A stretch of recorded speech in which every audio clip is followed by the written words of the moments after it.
Students, আমরা দ্বাদশ শ্রেণী পলিটিক্যাল সায়েন্স পড়াচ্ছি। আজকে পড়াবো পঞ্চশীল, ভারতের পররাষ্ট্র নীতির মূল বৈশিষ্ট্যসমূহ। এর মধ্যে আমরা পড়ে দিয়েছি ভারতের পররাষ্ট্রের মূল বৈশিষ্ট্যসমূহের প্রধান বৈশিষ্ট্য, সেটা হচ্ছে জোট নিরপেক্ষতা। আজকে পড়াবো পঞ্চশীল, সাম্রাজ্যবাদ ও ঔপনিবেশবাদ বিরোধিতা, উপনিবেশ বিরোধিতা, বর্ণবাদ বিরোধিতা, বিশ্ব শান্তি নিরস্ত্রীকরণ। এভাবে পাঠ পাঠ করে পড়াবো। তার পরের পাঠে আমরা পড়াবো প্রতিবেশী রাষ্ট্রগুলির সুসম্পর্ক স্থাপন।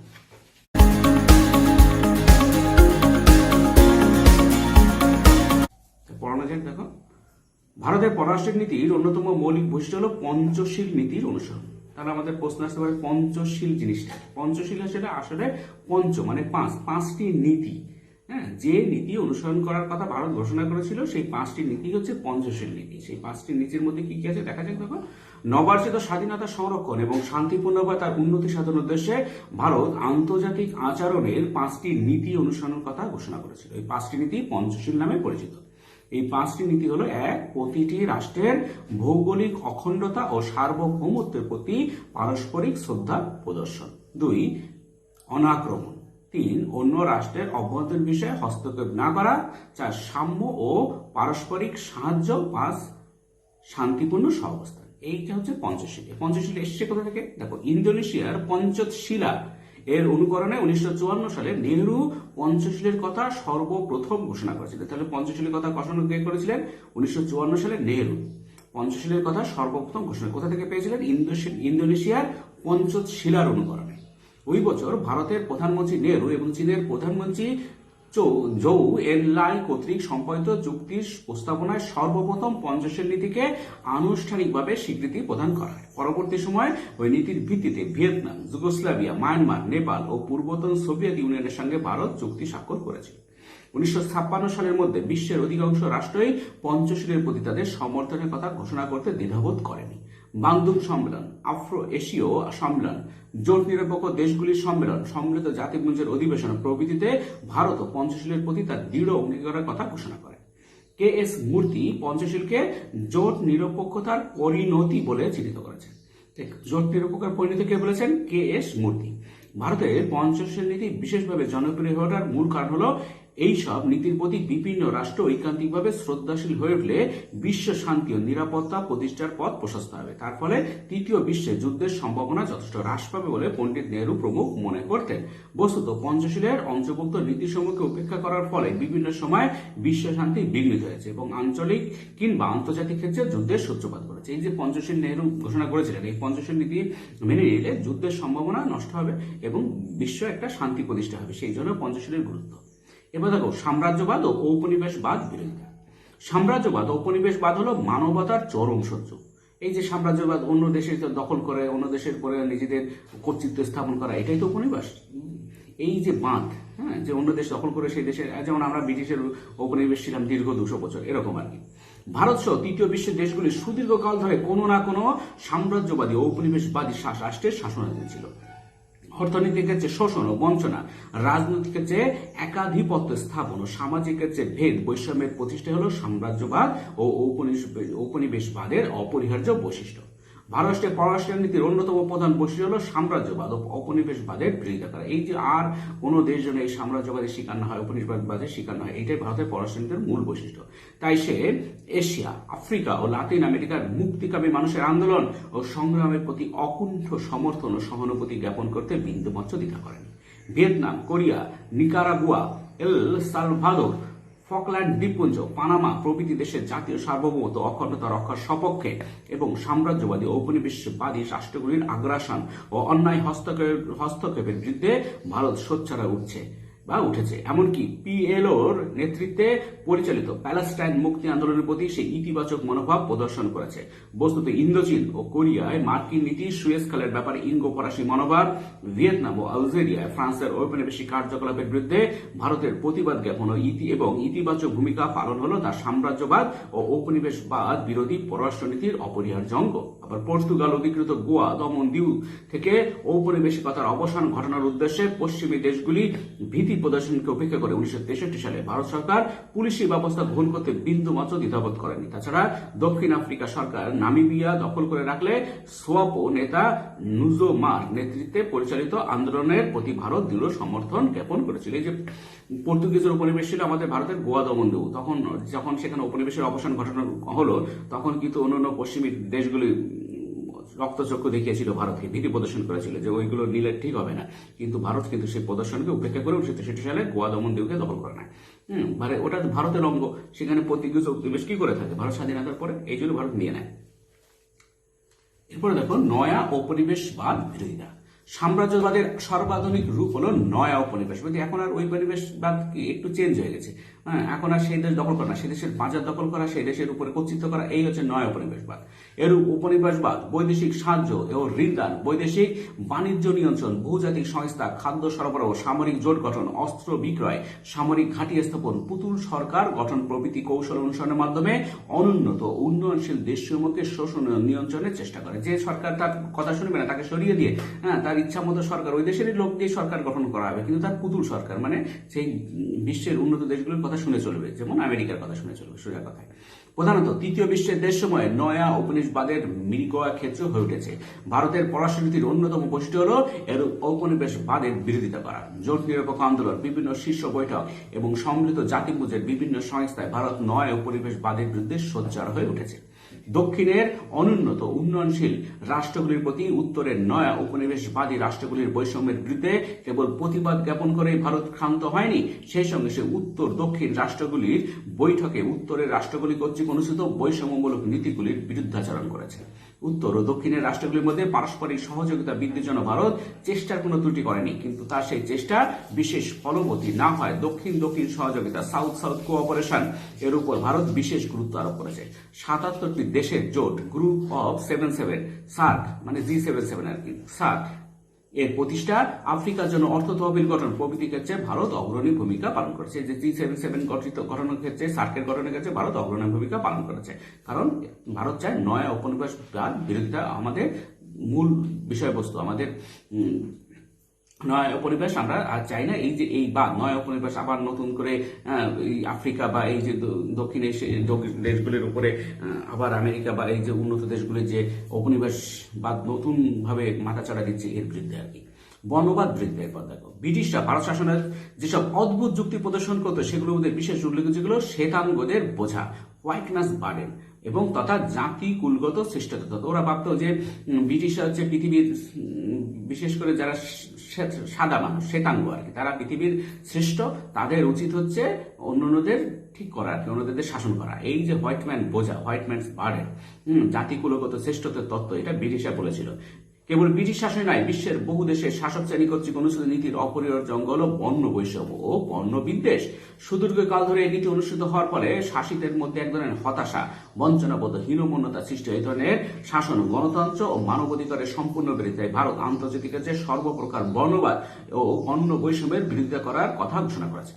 বর্ণবাদের বিরুদ্ধে ভারতীয় পররাষ্ট্রনীতির অপরিহার্য অঙ্গ দক্ষিণ আফ্রিকা, দক্ষিণ রোডেশিয়া প্রভৃতি দেশের বর্ণবিদ্বেষী সংখ্যালঘু শ্বেতাঙ্গ শাসকদের বিরুদ্ধে ভারত সরকার কেবল সোচ্চার হয়ে ওঠেনি, সেই সঙ্গে ওইসব দেশের শ্বেতাঙ্গ শাসকদের অবসানের জন্য জনগণের আন্দোলন ও সংগ্রামকে আকুণ্ঠভাবে সমর্থন করেছে। যে দক্ষিণ আফ্রিকা, দক্ষিণ রোডেশিয়া, এখানে বেশিরভাগই লোকই হচ্ছে কৃষ্ণাঙ্গ, অথচ শ্বেতাঙ্গ, অল্প কিছু শ্বেতাঙ্গ তারাই সরকার চালায়। এই সরকারের বিরুদ্ধে সত্যিকার গণতন্ত্র হলে, সত্যিকার ভোট হলে কিন্তু এইসব শ্বেতাঙ্গ সরকার থাকবে না, কারণ সংখ্যাধিক্যে হেরে যাবে, কারণ বেশিরভাগ লোক হচ্ছে কালো মানুষ। তাহলে এই শ্বেতাঙ্গদের শাসন তারা মেনে নিতে বাধ্য হয়েছে। এদের বিরুদ্ধে এই সরকারের শ্বেতাঙ্গ সরকার শাসকের বিরুদ্ধে ভারত সবসময় সোচ্চার হয়েছে এবং শ্বেতাঙ্গ শাসনের অবসান চেয়েছে। সম্মিলিত জাতিপুঞ্জ থেকে দক্ষিণ আফ্রিকার বহিষ্কারের ক্ষেত্রে ভারত অনন্য সাধারণ ভূমিকা পালন করেছিল, যার জন্য সম্মিলিত জাতিপুঞ্জ থেকে দক্ষিণ আফ্রিকাকে বহিষ্কার করা হয়েছিল। বস্তুত ভারত সহ জোট নিরপেক্ষ রাষ্ট্রগুলির ঐকান্তিক প্রচেষ্টায় দক্ষিণ আফ্রিকা ও দক্ষিণ রোডেশিয়ার বর্ণ বৈষম্যমূলক শাসনের অবসান ঘটেছে। জোট নিরপেক্ষ আন্দোলন, কমনওয়েলথ সম্মেলন ও সম্মিলিত জাতিপুঞ্জের মঞ্চ থেকে বর্ণবাদের বিরুদ্ধে সংগ্রাম পরিচালনা করে ভারত যথেষ্ট সাফল্য অর্জন করতে সমর্থ হয়েছে। এরপর দেখো বিশ্ব শান্তির ক্ষেত্রে কি ভারতের ভূমিকা। ভারতের পররাষ্ট্রনীতি বিশ্ব শান্তির প্রতিষ্ঠার লক্ষ্যে পরিচালিত। সুদূর অতীত থেকে ভারত শান্তির পূজারী, তাই ভারতের পররাষ্ট্রনীতির মধ্যেও তার প্রতিফলন বিশেষভাবে লক্ষ্য করা যায়। ভারতের পররাষ্ট্রনীতির রূপকার পণ্ডিত নেহরু জোট নিরপেক্ষতাকে বিশ্ব শান্তি রক্ষার প্রকৃষ্ট উপায় বলে চিহ্নিত করেছিলেন। তিনি বলেছিলেন, আমরা কোনো পক্ষ এবং সামরিক জোট এর অন্তর্ভুক্ত নয়, আমরা কেবল একটি পক্ষেরই অন্তর্ভুক্ত এবং তা হলো শান্তির পক্ষ। যত বেশি সংখ্যক দেশকে এই পক্ষের অন্তর্ভুক্ত করা যায় ততই মঙ্গল। এই যে আমরা যে পক্ষ নিয়েছি জোট নিরপেক্ষ পক্ষ মানে শান্তির পক্ষ, যত বেশি দেশ এই শান্তির পক্ষে আসবে ততই মঙ্গল। ভারত তার জাতীয় স্বার্থে বিশ্বে শান্তির উপযোগী পরিবেশ সৃষ্টির জন্য যেমন নিরলসভাবে প্রয়াস চালিয়ে যাচ্ছে, তেমনি শান্তিপূর্ণ সহাবস্থান নীতিটিকেও সর্বোচ্চ গ্রাহ্য করে তোলার জন্য সচেষ্ট হয়েছে। ভারত সবসময় শান্তিপূর্ণ উপায়ে যে কোনো আন্তর্জাতিক বিরোধ ও সমস্যার সমাধানের জন্য উদ্যোগ গ্রহণ করেছে। এইভাবে ইন্দোচীন, কোরিয়া, আরব, ইসরায়েল, ইরাক, ইরান প্রভৃতি সমস্যার শান্তিপূর্ণ সমাধানের জন্য ভারতের প্রয়াস বিশেষ প্রশংসার দাবি রাখে। তবে ভারতের শান্তিবাদকে কাপুরুষতা বলে মনে করলে ভুল করা হবে। ভারত আত্মরক্ষার জন্য যুদ্ধ করাকে অন্যায় বলে মনে করে না। ভারত যে শান্তি চায়, শান্তি মানে শান্তি স্থাপন করা হচ্ছে সবচেয়ে জটিল জিনিস। শান্তি স্থাপন করতে গিয়ে যে ভারত যুদ্ধ করতে ভয় পায় এরকম না, ভারতের যুদ্ধকে করার ক্ষমতা আছে। ভারতের জনগণ সেই মানসিকতা রাখে। যুদ্ধ হবে আসলে তারা দেশ মাতৃকা রক্ষার জন্য সবাই আত্মত্যাগ করতে রেডি আছে। সেই জন্য ভারত শান্তি বললেও ভারতকে কাপুরুষ বলে মনে করা যাবে না। ভারত আত্মরক্ষার জন্য যুদ্ধকে অন্যায় মনে করে না। যদি আত্মরক্ষার জন্য যুদ্ধ করতে হয় তা ভারত করতে রাজি আছে। তাই আত্মরক্ষার জন্য যেসব দেশ আক্রমণকারী রাষ্ট্রের বিরুদ্ধে অস্ত্র ধারণ করেছে, ভারত তাদের ঐকান্তিকভাবে সমর্থন জ্ঞাপন করতে বিন্দুমাত্র দ্বিধাবোধ করেনি। এমনকি শান্তিবাদের একনিষ্ঠ সমর্থক সত্ত্বেও 1947 সালে কাশ্মীরে পাক হানাদারদের আক্রমণ প্রতিহত করার উদ্দেশ্যে ভারত পাকিস্তানের সঙ্গে যুদ্ধে লিপ্ত হতে বাধ্য হয়েছিল। 1965 ও 1971 সালে পাকিস্তানের আগ্রাসী মনোভাবের জন্যই ভারতের সঙ্গে তার যুদ্ধ হয়েছিল। তবে কথা সত্যি যে ভারত সবসময় শান্তিপূর্ণ উপায়ে বিরোধ নিষ্পত্তির চেষ্টা করেছে। এর প্রকৃষ্ট প্রমাণ হলো কাশ্মীর সমস্যা সমাধানের জন্য পাকিস্তানের সঙ্গে 1972 সালে সিমলা চুক্তি সম্পাদন। তাছাড়া চীনের সঙ্গে সীমান্ত বিরোধ মিটিয়ে ফেলার জন্য ভারত সবসময় আলাপ আলোচনার পথ বেছে নিয়েছে। এরপর তখন নিরস্ত্রীকরণ। ভারত যুদ্ধবিরোধী এবং শান্তিকামী রাষ্ট্র হওয়ার ফলে নিরস্ত্রীকরণ তার পররাষ্ট্রনীতির অবিচ্ছেদ্য অংশে পরিণত হয়েছে। যে কোনো ধরনের আণবিক অস্ত্রের উৎপাদন এবং যুদ্ধ প্রস্তুতির জন্য আণবিক শক্তি ব্যবহারের বিরুদ্ধে ভারত তার অভিমত ব্যক্ত করেছে। ভারত সর্বদাই শান্তির উদ্দেশ্যে আণবিক শক্তির ব্যবহার করার পক্ষপাতী। তাই 1961 সালে ভারত সহ বিশ্বের জোট নিরপেক্ষ রাষ্ট্রগুলি সাধারণ সভায় পারমাণবিক অস্ত্র ধ্বংস করার আহ্বান জানিয়ে প্রস্তাব উত্থাপন করেছিল। ওই প্রস্তাবে পারমাণবিক অস্ত্রের ব্যবহারকে মানব জাতির বিরুদ্ধে অপরাধ এবং সমৃদ্ধ জাতিপুঞ্জের সনদের লঙ্ঘন হিসেবে চিহ্নিত করা হয়েছিল। 1964 সালে সমৃদ্ধ জাতিপুঞ্জের সাধারণ সভায় ভারতের তদানীন্তন প্রধানমন্ত্রী পণ্ডিত নেহরু পারমাণবিক অস্ত্র পরীক্ষা পুরোপুরি নিষিদ্ধ করার জন্য সদস্য রাষ্ট্রগুলির কাছে আবেদন করেছিলেন। বস্তুত মারাত্মক অস্ত্র উৎপাদন প্রতিযোগিতা থেকে বিরত থাকা, নিরস্ত্রীকরণের জন্য ঐকান্তিক প্রয়াস চালানো, পারমাণবিক অস্ত্রের প্রসাররোধ, আক্রমণাত্মক প্রতিরক্ষা ব্যবস্থার বিরোধিতা প্রভৃতি হল ভারতীয় পররাষ্ট্রনীতির উল্লেখযোগ্য দিক।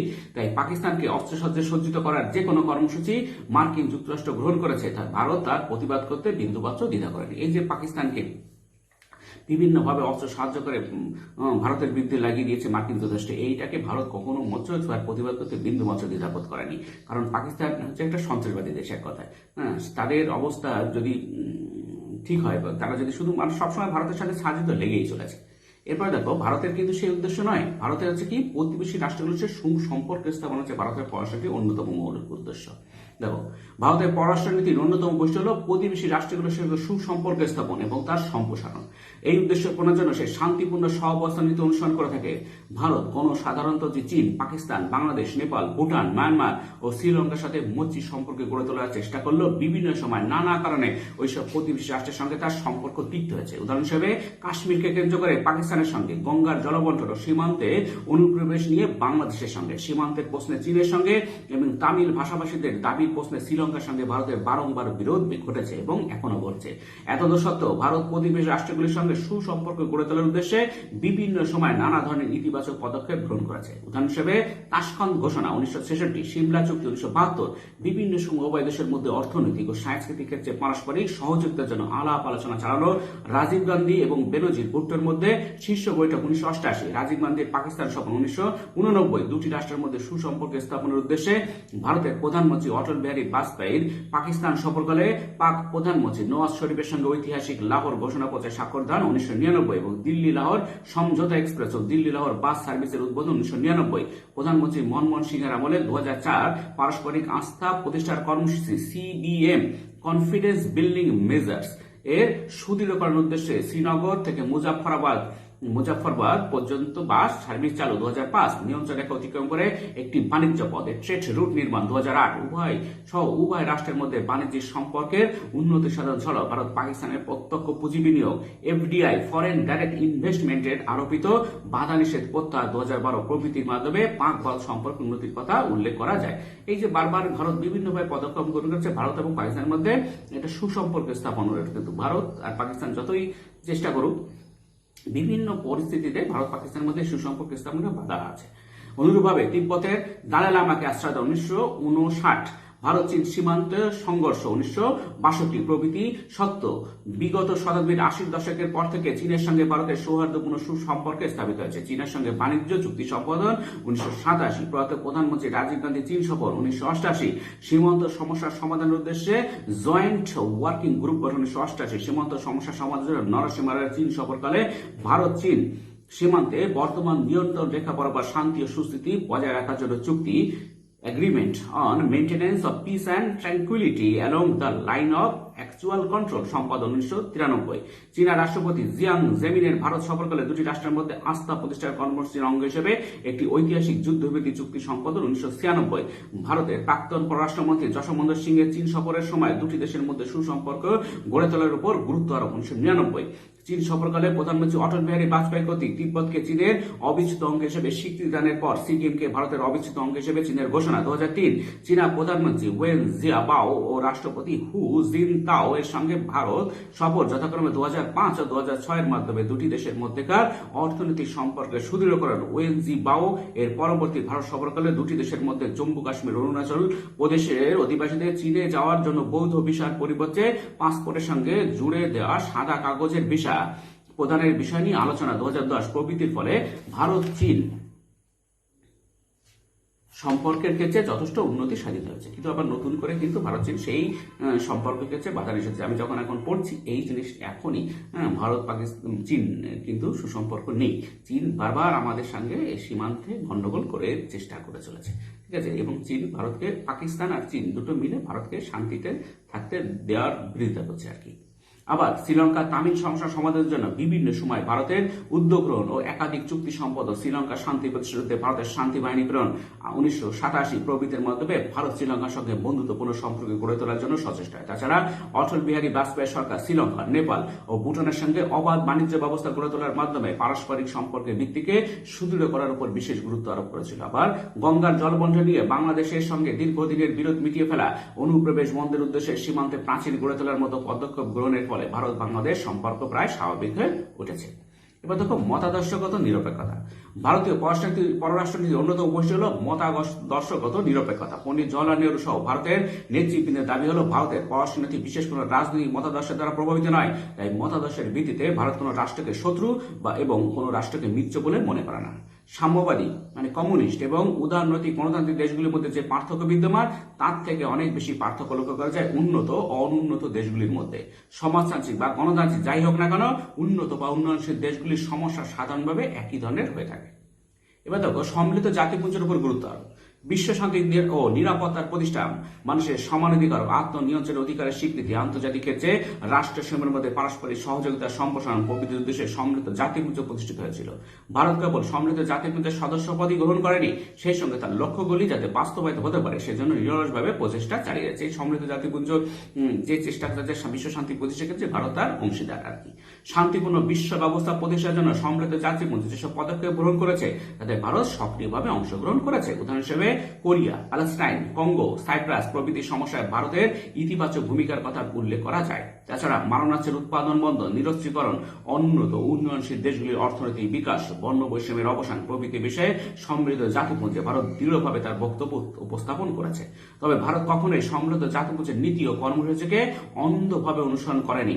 মার্কিন প্রভাবিত সম্মিলিত জাতিপুঞ্জ যখনই তৃতীয় বিশ্বের রাষ্ট্রগুলির স্বার্থবিরোধী কোনো সিদ্ধান্ত গ্রহণ করার জন্য উদ্যোগী হচ্ছে তখনই ভারত বলিষ্ঠভাবে তার প্রতিবাদে সোচ্চার হয়েছে। যখনই সম্মিলিত জাতিপুঞ্জ মার্কিন কথা শুনে নিজেদের চোখ কান বন্ধ রেখে একদম অন্যায়ভাবে কোনো দেশের উপরে কোনো কিছু চাপিয়ে দেওয়ার চেষ্টা করেছে, ভারত কিন্তু তার প্রতিবাদে সজ্জা হয়েছে। উদাহরণ হিসেবে বৈষম্যমূলক পারমাণবিক অস্ত্র প্রসার রোধ চুক্তি নিউক্লিয়ার নন প্রলিফারেশন ট্রিটি 1968, সার্বিক পারমাণবিক অস্ত্র পরীক্ষা রোধ চুক্তিতে ভারত স্বাক্ষরদানে অসম্মতির কথা উল্লেখ করা যায়। ভারত কিন্তু এগুলোতে স্বাক্ষর করেনি, তার মানে ভারতের এগুলোতে এই যে কম্প্রিহেনশন টেস্ট ব্যান ট্রিটি 1996 এবং নিউক্লিয়ার নন প্রলিফারেশন ট্রিটি 1968 ভারত কিন্তু এতে স্বাক্ষরদান করেনি। তাতে প্রমাণ করা যায় ভারত কিন্তু এটা মেনে নেয়নি আর কি।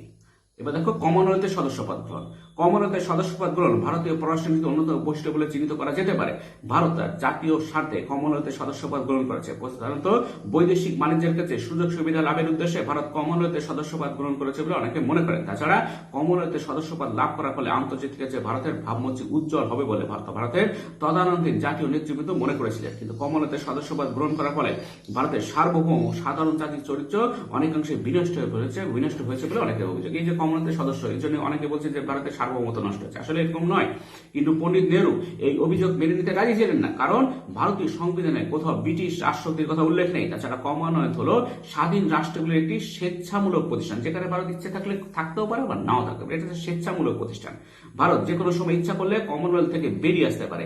এ বিষয়ে মন্তব্য করতে গিয়ে পণ্ডিত নেহরু বলেছিলেন, ভারত স্বেচ্ছায় ও স্বাধীনভাবে কমনওয়েলথে যোগদান করেছে এবং প্রয়োজন মনে করলে যে কোনো সময় সদস্যপদ ত্যাগ করতে পারে। এমনকি 1949 সালের 27শে এপ্রিল কমনওয়েলথের প্রধানমন্ত্রী সম্মেলনে সরকারি ঘোষণায় ব্রিটেনের রাজা বা রানীকে কমনওয়েলথভুক্ত স্বাধীন রাষ্ট্রগুলির স্বাধীন সম্পর্কের প্রতীক সিম্বল বলে স্বীকার করে নেওয়া হয়। এ প্রসঙ্গে মন্তব্য করতে গিয়ে জওহরলাল নেহরু বলেছিলেন, কমনওয়েলথের সঙ্গে আমাদের সম্পর্ক স্থাপনের মাধ্যমে এর কতগুলি সুবিধা আমরা ভোগ করতে পারি, কিন্তু তার বিনিময়ে আমাদের উপর কোনো দায়িত্ব আরোপিত হয়নি।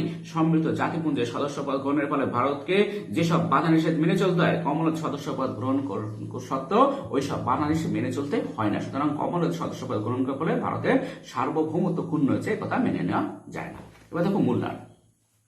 ঠান্ডা লড়াই এবং আন্তর্জাতিক রাজনীতির দ্বিমেরুকরণ প্রবণতার জন্য এশিয়া, আফ্রিকা ও লাতিন আমেরিকার সদ্য স্বাধীন দেশগুলি যখন নিজেদের অস্তিত্ব রক্ষায় আশঙ্কায় ভীত সন্ত্রস্ত, ঠিক তখনই জোট নিরপেক্ষতার হাত ধরে একটি তৃতীয় পথের দেশের হিসেবে আন্তর্জাতিক রাজনীতির অঙ্গনে ভারতের আবির্ভাব করেছিল। ওইসব অনুন্নত উন্নতিকামী দেশগুলির আশা আকাঙ্ক্ষার প্রতীক হিসেবে ভারত বিশ্বের দরবারে নিজেকে সুপ্রতিষ্ঠিত করতে সক্ষম হয়েছিল। ভারতের নেতৃত্ব যে জোট নিরপেক্ষ আন্দোলন শুরু হয়েছিল ভারতের নেতৃত্বে যে আন্দোলন শুরু হয়েছিল, তা ক্রমে বিশ্ব রাজনীতির গতি প্রকৃতিকে যথেষ্ট প্রভাবিত করতে সক্ষম হয়েছিল। জোট নিরপেক্ষ দেশগুলিকে নিয়ে গড়ে ওঠা G77 বা 77টি রাষ্ট্রের গোষ্ঠীর ইতিবাচক ভূমিকা পালন, নয়া আন্তর্জাতিক অর্থ ব্যবস্থা, new international economic order NIEO প্রতিষ্ঠা, নতুন আন্তর্জাতিক তথ্য ব্যবস্থার প্রবর্তন, আফ্রিকার জন্য তহবিল গঠন, বিভিন্ন দেশের অভ্যন্তরীণ বিষয়ে সাম্রাজ্যবাদী রাষ্ট্রগুলির অকারণ হস্তক্ষেপের বিরোধিতা, সমৃদ্ধ জাতিপুঞ্জের উদ্যোগের নিরস্ত্রীকরণের প্রয়াস, দক্ষিণ এশিয়ার রাষ্ট্রগুলির মধ্যে মূলত অর্থনৈতিক ক্ষেত্রে পারস্পরিক সহযোগিতা বৃদ্ধি প্রভৃতি ক্ষেত্রে ভারতের ইতিবাচক ভূমিকা পালন তার সফল পররাষ্ট্রনীতির অতুজ্জ্বল নিদর্শন। এবার দেখেন বিরূপ সমালোচনা করা হয়, কিন্তু বাস্তব রূপায়ণের ক্ষেত্রে ভারতের পররাষ্ট্র নানা ধরনের বিরূপ সমালোচনার সম্মুখীন রয়েছে। এইসব সমালোচনাকে নির্বাচিত কয়েকটি ভাগ আলোচনা করে। একটা হচ্ছে সোভিয়েত ঘেঁষা পররাষ্ট্রনীতি। পণ্ডিত নেহরু ভারতের জোট নিরপেক্ষ নীতিকে মতাদর্শগত দিক থেকে নিরপেক্ষ বলে চিহ্নিত করলে ভারত বিভিন্ন ক্ষেত্রে মার্কিন যুক্তরাষ্ট্র অপেক্ষা পূর্বতন সোভিয়েত ইউনিয়নের প্রতি যে অনেক বেশি সহানুভূতিশীল ছিল তা বারংবার প্রমাণিত হয়েছে। উদাহরণ হিসেবে জেনারেল ম্যাক আর্থারের নেতৃত্বাধীন জাতিপুঞ্জের সৈন্যবাহিনী 33 ডিগ্রি অক্ষাংশ অতিক্রম করে উত্তর কোরিয়ার মধ্যে প্রবেশ করলে ভারত তার সমালোচনা করেছিল। 60-এর দশকের শেষ দিকে ভিয়েতনাম ও মধ্যপ্রাচ্য মার্কিন হস্তক্ষেপের তীব্র বিরোধিতা করতে ভারত বিন্দুমাত্র সংকোচ বোধ করেনি। মার্কিন মদতপুষ্ট ইসরায়েল কর্তৃক আরব রাষ্ট্রগুলি আক্রান্ত হলে ভারত তার তীব্র প্রতিবাদ করেছিল। আবার 1956 সালে সুয়েজকাল জাতীয়করণ সিদ্ধান্তকে কেন্দ্র করে ব্রিটেন ও ফ্রান্স মিশর আক্রমণের হুমকি দিলে ভারত সেই আক্রমণের তীব্র নিন্দা করতে বিন্দুমাত্র দ্বিধাবোধ করেনি। কিন্তু ওই একই সময় হাঙ্গেরিতে পূর্বতন সোভিয়েত ইউনিয়ন হস্তক্ষেপ করলেও ভারত প্রত্যক্ষভাবে তার বিরোধিতা করেনি। এই ঘটনা প্রমাণ করে 1968 সালে চেকোস্লোভাকিয়ার সোভিয়েত সামরিক হস্তক্ষেপের সময় তাই অনেকে ভারতের পররাষ্ট্রনীতিতে সোভিয়েত ঘেঁষা পররাষ্ট্র বলে সমালোচনা করেন। কারণ সোভিয়েত যখন কিছু করছে তখন কিন্তু ভারত কিছু বলছে না, কিন্তু আমেরিকা যখন কিছু করছে ভারত তখন কথা বলছে। মানে ভারতের যে পররাষ্ট্রনীতি অনেকটা সোভিয়েত ঘেঁষা পররাষ্ট্রনীতি তাই বলে সমালোচনা করা বলেন সোভিয়েত ঘেঁষা পররাষ্ট্রনীতি। হচ্ছে পঞ্চশীল নীতির ব্যর্থতা। ভারত পঞ্চশীল নীতি গ্রহণ করলো, এর ব্যর্থতাটা কি দেখো। ভারতের পররাষ্ট্রনীতির অন্যতম প্রধান স্তম্ভ হল পঞ্চশীল। এই নীতির ভিত্তিতে ভারত মূলত চীনের সঙ্গে বন্ধুত্বপূর্ণ সম্পর্ক স্থাপনের চেষ্টা করেছিল, কিন্তু বাস্তবে চীনের সঙ্গে সেই সম্পর্ক আজও স্থাপিত ভালো হয়নি কিন্তু 1962 সালে ভারত চীন সীমান্ত সংঘর্ষ পঞ্চশীল নীতির ব্যর্থতায় সূচিত করে বলে সমালোচকদের অভিমত। তাছাড়া পণ্ডিত নেহরু চীনের সঙ্গে বন্ধুত্বপূর্ণ সম্পর্ক গড়ে তুলতে গিয়ে তিব্বতের উপর চীনের সার্বভৌমত্ব স্বীকার করে নিয়েছিলেন, কিন্তু এতদসত্ত্বেও চীন ভারতের পরিবর্তে পাকিস্তানের সঙ্গে বন্ধুত্বপূর্ণ সম্পর্ক গড়ে তুলেছে। এর প্রমাণ পাওয়া যায় 1965 সালে ভারত পাক যুদ্ধের সময় পাকিস্তানের প্রতি চীনের পূর্ণ সমর্থন জ্ঞাপনের মধ্যে। তাই সমালোচকরা ভারতের পররাষ্ট্রনীতি ব্যর্থ হয়েছে বলে মনে করেন, কিন্তু একথা অস্বীকার করার উপায় নেই যে 1996 সালে পরবর্তী পর্যায়ে দেবগৌড়া সরকার কিংবা পরবর্তী সময় বাজপেয়ী সরকার প্রতিবেশী রাষ্ট্রগুলির সঙ্গে যে সম্পর্ক গড়ে তোলার উদ্যোগ গ্রহণ করেছে তাকে পঞ্চশীলের পুনর্নবীকরণ বলে চিহ্নিত করা যেতে পারে। এমনকি বর্তমান মনমোহন সিংয়ের সরকারও সেই পথ অনুসরণ করে ভারতের পররাষ্ট্রনীতি নির্ধারণ করেছে আর কি। এবার দেখো 3 হচ্ছে বিভিন্ন দেশের সঙ্গে ভারতের যুদ্ধ। ভারতের পররাষ্ট্রনীতির লক্ষ্য হলো বিশ্ব শান্তি প্রতিষ্ঠা। তাই সে যুদ্ধের সম্ভাবনাকে নিশ্চিহ্ন করার দেওয়ার উদ্দেশ্যে নিরস্ত্রীকরণের সপক্ষে সমৃদ্ধ জাতিপুঞ্জের ভেতরে ও বাইরে জনমত গঠনের কাছে আত্মনিয়োগ করেছে। কিন্তু অনেকে মনে করেন যে ভারত মুখে বিশ্ব শান্তি প্রতিষ্ঠা, শান্তিপূর্ণ বিরোধ নিষ্পত্তি, নিরস্ত্রীকরণ প্রভৃতি কথা বললেও কার্যক্ষেত্রে বিপরীত চিত্র প্রত্যক্ষ করা যায়। এইভাবে 1965 সালে সীমান্ত বিরোধকে কেন্দ্র করে ভারতের সঙ্গে চীনের এবং কাশ্মীরকে কেন্দ্র করে 1947 এবং 1965 এবং কচ্ছকে কেন্দ্র করে 1964 এবং কার্গিলকে কেন্দ্র করে 1999 ভারত পাকিস্তানের যুদ্ধ হয়েছিল। আসলে ভারত শান্তি বললে কি হবে, শান্তিতে থাকতে দেবে ভারতকে? তারপর না, ভারত এগুলো করতে, এই যুদ্ধগুলো করতে বাধ্য হয়, কারণ ভারত মনে করে যে শান্তি প্রতিষ্ঠার জন্য যুদ্ধ অপরিহার্য অনেক সময়, কারণ নিজের দেশকে রক্ষা করার জন্য ভারত যে কোনো মূল্য চুকাতে বাধ্য হয়, মানে ইচ্ছা আছে আর কি। তাছাড়া 1971 সালে বাংলাদেশের মুক্তিযুদ্ধকে সাফল্যমণ্ডিত করার উদ্দেশ্যে ভারত সামরিক বাহিনী প্রেরণ করেছিল। সমালোচকরা যাই বলুক না কেন, কথা অস্বীকার করার উপায় নেই যে ওই সব ক্ষেত্রে ভারতের উপর যুদ্ধ চাপিয়ে দেওয়া হয়েছিল। ভারত নিজের ক্ষেত্রে কিন্তু যুদ্ধ করতে চায়নি, কিন্তু ভারতকে যুদ্ধ চাপিয়ে দিলে ভারত আর কি করবে, এবং ভারত আত্মরক্ষার প্রয়োজনে সব যুদ্ধ করেছিল। আবার কোন কোন সমালোচক এই মত ব্যক্ত করেছেন যে ভারত নিরস্ত্রীকরণের কথা বললেও নিজে কিন্তু পারমাণবিক অস্ত্র প্রসার রোধ চুক্তি এনপিটি কিংবা সার্বিক পারমাণবিক অস্ত্র পরীক্ষা রোধ চুক্তি সিটিবিটিতে আত্মপ্রতি স্বাক্ষর করেনি। আসলে স্বাক্ষর করবে কি করে? নিজের দেশে যদি পারমাণবিক অস্ত্র না থাকে তাহলে তো অন্য দেশ প্রতি আক্রমণের ভয় থাকে, তাহলে ভারতকে তো করতেই হবে। অন্য দেশে যখন পারমাণবিক অস্ত্র আছে তখন ভারতকে পারমাণবিক চুক্তি রোধ করবো এরকম করলে এখনই সিটিবিটি এনপিটি চুক্তি সাহায্য করতে চলবে না, কারণ ভারতকে আগে পারমাণবিক শক্তিধর হতেই হবে আর কি, এবং ভারত হয়েছেও। কিন্তু সমালোচকদের এই অভিমত মেনে নেওয়া যথেষ্ট কঠিন, কারণ মার্কিন যুক্তরাষ্ট্র সহ বিশ্বের পারমাণবিক শক্তির রাষ্ট্রগুলি ইতিমধ্যে তাদের পারমাণবিক অস্ত্রের পরীক্ষা নিরীক্ষার ক্ষেত্রে সাফল্য অর্জন করেছে। এমন অবস্থায় ভারতের মতো কোনো দেশ পারমাণবিক শক্তিধর হয়ে উঠুক তাতে এটা তাদের কাম্য নয়। আসলে অন্যান্য পশ্চিমী দেশগুলো চায় না যে ভারতের মতো কোনো দেশ পারমাণবিক শক্তিধর হয়ে উঠুক। ওদের কাছে পারমাণবিক অস্ত্র থাকবে ঠিক আছে, কিন্তু ভারতের কাছে থাকবে এটা ঠিক নয়, এই হচ্ছে তাদের ইচ্ছা আর কি। তাই তারা এই ধরনের চুক্তি স্বাক্ষরের জন্য ভারত অন্যান্য দেশের উপর ক্রমাগত চাপ সৃষ্টি করে চলেছে। তাই 1974 সালের পর 1998 সালে ভারত পোখরানে পারমাণবিক বোমা বিস্ফোরণ ঘটায়। ভারত কোথায় 1974 সালে একবার করে, আর 1998 সালে একবার করে। কোথায় করে? ভারতের পোখরানে পারমাণবিক বোমা বিস্ফোরণ ঘটায়। অবশ্য একথা সত্য যে ভারত কর্তৃক পোখরানে দ্বিতীয়বার পারমাণবিক বোমা বিস্ফোরণ এবং অগ্নি-2 নামক ক্ষেপণাস্ত্র নিক্ষেপ 1999, সমরাস্ত্রের পারমাণবিকীকরণের পরিকল্পনা প্রভৃতি জবে পাকিস্তান ও চাঘাইতে পারমাণবিক বোমা বিস্ফোরণ এবং ঘাউরি-2 এবং শাহিন-1 ক্ষেপণাস্ত্র নিক্ষেপ করেছে। এর ফলে ভারত ও পাকিস্তানের মধ্যে সম্পর্কের অবনতি ঘটে। তাছাড়া ভারতের মধ্যে একটি দরিদ্র দেশের পক্ষে বিপুল পরিমাণ অর্থ ব্যয় করে পোখরানে দ্বিতীয়বার পারমাণবিক বোমা বিস্ফোরণকে নীতিগতভাবে সমর্থন করা যায় না। কিন্তু নীতিগতভাবে যতই সমর্থন করা যায় না কেন, কিন্তু আমাদের প্রতিবেশী রাষ্ট্রগুলো তো চুপ করে বসে নেই, তারা পারমাণবিক অস্ত্র পরীক্ষা নিরীক্ষা করেই চলেছে। এবং এই যে পাকিস্তানের কাছে যেমন ঘাউরি-2, শাহিন-1, হ্যাঁ, এবং এরা যে চাগাইতে পারমাণবিক বোমা বিস্ফোরণ করেছে, এটা কি হয়েছে? ভারত করতে বাধ্য হয়েছে আর কি। চার হচ্ছে প্রতিবেশী দেশের সুসম্পর্ক স্থাপন। ভারত প্রতিবেশী রাষ্ট্রগুলোর সাথে সুসম্পর্ক বজায় রাখার নীতি অনুসরণের কথা বললেও পাকিস্তান, শ্রীলঙ্কা, চীন, নেপাল, ভুটান ও মায়ানমারের সঙ্গে তাদের সম্পর্ক আদৌ মধুর নয়, বরং বলা যায় এশিয়ার নেতৃত্বে চীন ও ভারতের মধ্যে রীতিমতো প্রতিদ্বন্দ্বিতা চলছে। আবার পাকিস্তানের সঙ্গে ভারতের সম্পর্ক এতই তিক্ত যে দুটি দেশের মধ্যে বেশ কয়েকবার যুদ্ধ বাঁধতে দেখা গেছে। তাছাড়া দুটি দেশের মধ্যে পারস্পরিক বৈরিতা এমন পর্যায়ে পৌঁছেছে যে উভয় দেশের সরকারকে প্রতিরক্ষা খাতে ক্রমবর্ধমান হারে ব্যয় বরাদ্দ করতে হয়। মানে উভয় দেশকে কিছু করার নেই, প্রতিরক্ষা খাতে ব্যয় বরাদ্দ করতে হয়, তার জন্য অন্যান্য ক্ষেত্রে ব্যয় বরাদ্দ হার কমে যাচ্ছে এবং দেশের মানে উন্নতির হারটা কিছুটা কম হচ্ছে। এমনকি সমৃদ্ধ জাতিপুঞ্জ, সার্ক প্রভৃতি সভ্য ও সম্মেলনে একে অপরের দোষারোপ করতে ব্যস্ত থাকে। আসলে প্রতিবেশী রাষ্ট্রগুলির উপর ভারতের দাদাগিরি মনোভাব, বিগ ব্রাদারলি অ্যাটিটিউডের জন্য প্রতিবেশী রাষ্ট্রগুলির সঙ্গে তার সুসম্পর্ক গড়ে উঠতে পারেনি বলে সমালোচকরা মনে করেন। সমালোচকরা মনে করেন যে প্রতিবেশী দেশগুলোর থেকে তো ভারত উন্নত, সেজন্য ভারতের একটা দাদাগিরি মনোভাব থাকে। 5 হচ্ছে বর্তমানে মার্কিন গ্যাসটা পরামর্শ, কিন্তু আগে সোভিয়েত গ্যাসটা পরামর্শ নিল, এখন কিন্তু ভারত কিছুটা চেঞ্জ হয়ে গেছে। এখন এই যে আমাদের নতুন প্রধানমন্ত্রী অটল বিহারী বাজপেয়ীর পর থেকে এখন যেমন আমাদের নরেন্দ্র মোদী এখন কিন্তু মার্কিন ঘেঁষা পররাষ্ট্রনীতি নিয়েছেন অনেকটা। যতদিন পর্যন্ত সমাজসাথে সোভিয়েত ইউনিয়নের অস্তিত্ব ছিল ততদিন পর্যন্ত ভারত সাম্রাজ্যবাদ, উপনিবেশবাদ, নয় উপনিবেশবাদ ও বর্ণবাদের তীব্র বিরোধিতা করতে সক্ষম হয়েছিল, কারণ ওই সব ক্ষেত্রে ভারত সহ জোট নিরপেক্ষ রাষ্ট্রগুলির পাশে বন্ধুর মতো দাঁড়িয়েছিল পূর্বতন সোভিয়েত ইউনিয়ন। কিন্তু 1991 সালে সোভিয়েত ইউনিয়নের পতনের পর বিশ্ব রাজনীতিতে শুরু হয়েছে মার্কিন আধিপত্য বিস্তারের যুগ। দ্বিমেরুকরণের পরিবর্তে একমেরুকরণ প্রবণতা অস্বাভাবিকভাবে বৃদ্ধি পাওয়ার ফলে বর্তমান ভারত সরকারের মুখে জোট নিরপেক্ষতার কথা বললেও কার্যক্ষেত্রে মার্কিন যুক্তরাষ্ট্রের দিকে ঝুঁকে পড়েছে। এর প্রমাণ পাওয়া যায় উপসাগরীয় যুদ্ধের সময় ইরাকের উপর অনৈতিকভাবে মার্কিন সৈন্যবাহিনী আক্রমণ চালাবে ভারত সেভাবে নীরবতা অবলম্বন করাকে শ্রেয় বলে মনে করেছে। তদানীন্তন প্রধানমন্ত্রী চন্দ্রশেখর উপসাগরীয় যুদ্ধের কাছে নিযুক্ত মার্কিন সামরিক বিমানগুলিকে ভারতের জ্বালানি নিতে অনুমতি দিয়েছিলেন। বাজপেয়ী সরকার আফগানিস্তান, সুদানে মার্কিন আক্রমণ সমর্থন করেছেন। এমনকি যুগোস্লাভিয়ার উপর ন্যাটো বাহিনীর বেপরোয়া আক্রমণ 1999 বিরুদ্ধে সরকার কোনো উচ্চবাচ্চা করেনি। কারণ এই যে এখন যেটা মার্কিন যুক্তরাষ্ট্র করছে, এই মার্কিন যুক্তরাষ্ট্রের কাজের কোনো নিন্দা ভারত কিন্তু করছে না। এর মানে কি ইঙ্গিত দেওয়া যে মার্কিনের অনেকটা ভারতের পররাষ্ট্রনীতি মার্কিন ঘেঁষা হয়ে গেছে আর কি। এর ফলে জোট নিরপেক্ষ আন্দোলনের কাছে ভারতের গ্রহণযোগ্যতা অনেকখানি হ্রাস পেয়েছে।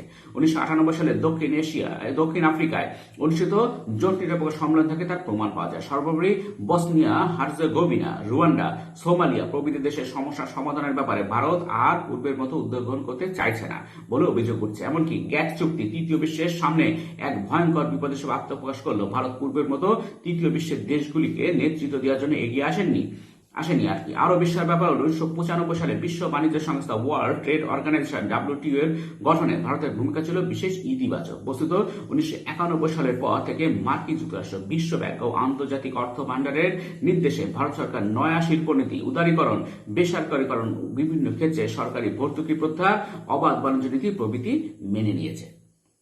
আসলে ভারতের এই যে এগুলো মেনে নেওয়ার ফলে ভারত প্রমাণ করতে চাইছে যে ভারত এখন মার্কিন দেশের রাষ্ট্রপতি। আর বর্তমান নরেন্দ্র মোদীর যে আমেরিকার সফর, আবার আমেরিকার রাষ্ট্রপতির ভারত সফর, এগুলো থেকে আরো প্রমাণ করছে যে ভারতের পররাষ্ট্রনীতি এখন অনেকটা মার্কিন ঘেঁষা হয়ে গেছে। এর পরের ভিডিও দেখা হবে। Thank you very much for watching.